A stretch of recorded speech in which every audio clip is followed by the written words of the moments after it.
Pape Matar Sarr, international sénégalais de 21 ans, connaît une belle ascension avec Tottenham cette saison. Devenu titulaire dans l'entrejeu des Spurs, l'ancien milieu de terrain du FC Metz a réalisé une très belle première moitié de saison durant laquelle il a marqué 2 buts et délivré 2 passes décisives en 19 matchs toutes compétitions confondues. Ce mardi, il a officiellement prolongé son contrat jusqu'en 2030. Un moment fort pour celui qui ne cache pas le fait d'être actuellement dans une bonne période. C'est un grand plaisir de faire partie des choses qui se font ici à Tottenham, qui est devenu comme une famille pour moi, dit-il dans un entretien avec son club.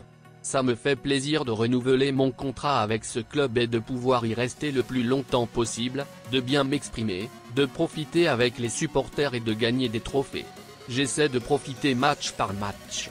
Cette année, ça se passe bien à mon côté. C'est un travail qui est en train de payer un peu. J'essaie de profiter et d'aider l'équipe comme je peux.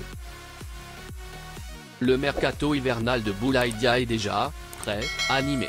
Blessé avec son club il y a quelques jours, l'attaquant international sénégalais, bien qu'ayant été convoqué par Aliou Cissé, n'est toujours pas certain de pouvoir tenir sa place à la CAN 2023.